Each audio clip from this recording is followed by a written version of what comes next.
has reiterated the commitment of his administration to the well-being of Lagos residents by providing comprehensive health insurance that ensures access to quality healthcare services.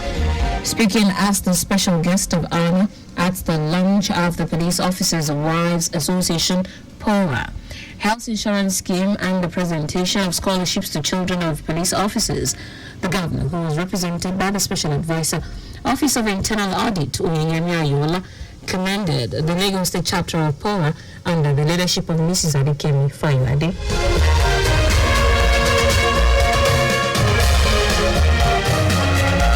Governor Sanwo-Olu praised the initiatives aligned with his administration's health insurance policy, which seeks to achieve universal health coverage for the teeming population of Lagos State. He added that the provision of scholarships to deserving children of police officers aligns with the Lagos State Scholarship Board's mission to encourage educational growth among deserving students through prompt financial assistance, fostering self-reliance and social economic development of the state.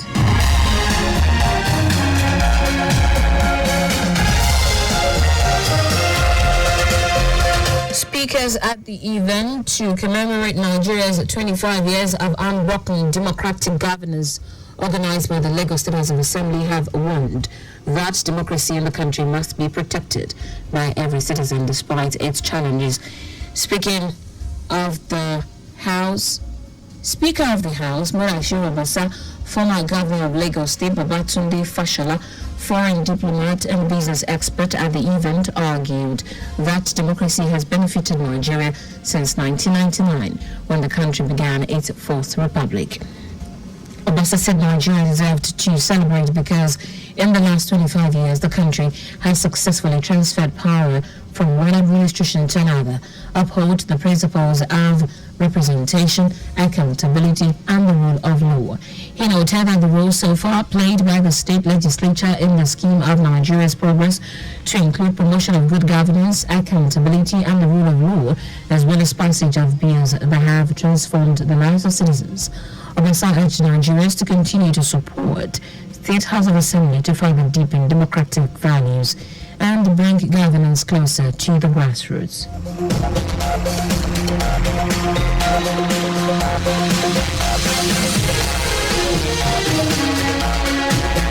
The Lagos State Drivers Institute last week has cautioned the motoring public to embrace safety precaution measures during the forthcoming Salah celebration and beyond. Last week, General Manager Officer Tiami, who gave the advice in her Salah message, urged the motoring public to show love to other road users in the spirit of the celebration. According to her, driving during the festive season is associated with and characterized by increased vehicle movement, delay, traffic congestion, and other forms of demands as a result of request for movement of people and goods from one point to another.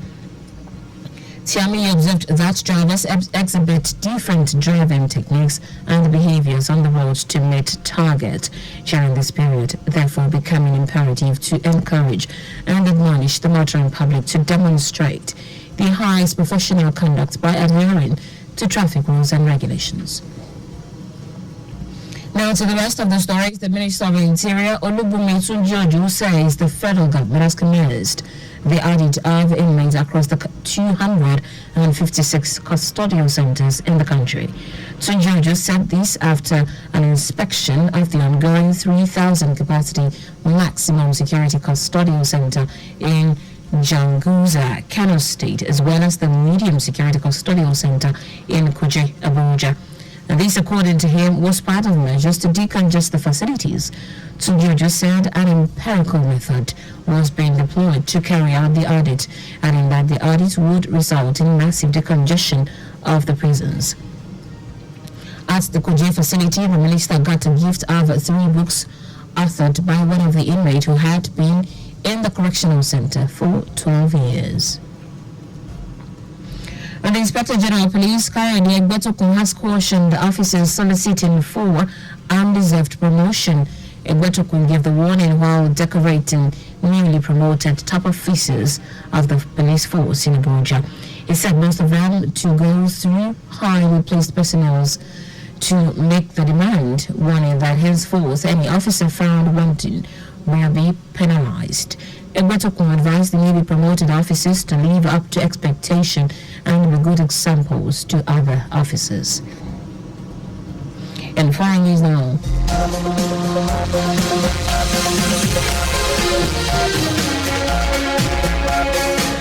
Russian President Vladimir Putin says Ukraine will need to fully withdraw troops from territories Russia claims to have annexed before a ceasefire could begin.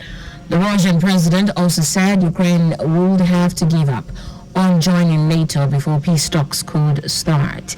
Putin's statement setting out his ceasefire conditions comes as leaders from 90 countries prepare to meet in Switzerland to discuss paths towards peace in Ukraine, a summit Russia has not been invited to. Speaking to a meeting of Russian ambassadors in Moscow, Putin called on the Ukrainian government to withdraw from 4 regions partially occupied by Russia: Donetsk, Luhansk, Kherson, and Zaporizhzhia.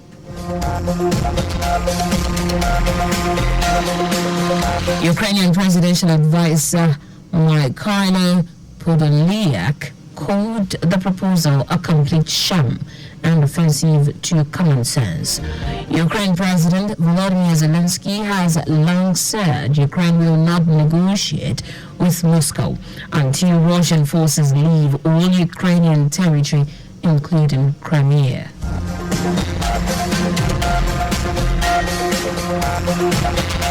In sport now, the Super Falcons of Nigeria still remains number 1 in Africa and 36th in the world, according to the latest FIFA World's ranking. The nighttime Women's Africa Cup of Nations Champions Group C opponent in the football event at this summer's Olympic Games in Paris, Spain, maintained first, while Japan is placed 7th in the world. Brazil, who are also in the same group with the Falcons at the Olympic Games, moved up 1 spot to 9th. Africans are the representative at the Olympic Games. Zambia now occupying 64th place. And the last time the Falcons enjoyed a massive leap in the ranking was August 2023, when the team moved up 8 places from 40th to 32nd. The impressive movement in the ranking was due to the team's impressive showing at the 2023 FIFA Women's World Cup in Australia and New Zealand. Meanwhile, the next FIFA Women's World Ranking will be published on 16th of August 2024.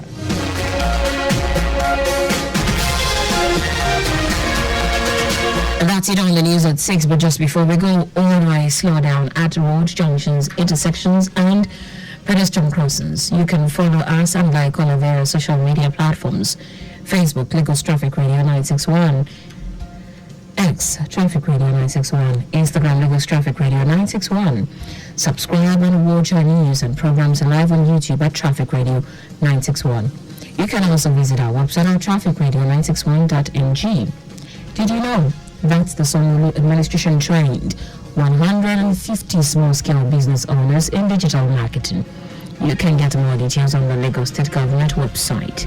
To end the news, here are the highlights of the major stories.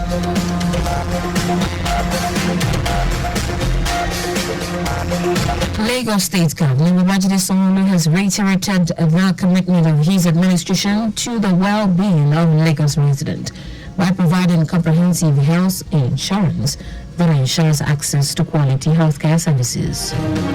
The Minister of Interior, Olubunmi Tunji-Ojo, said the federal government has commenced the audit of inmates across the 256 custodial centers in the country.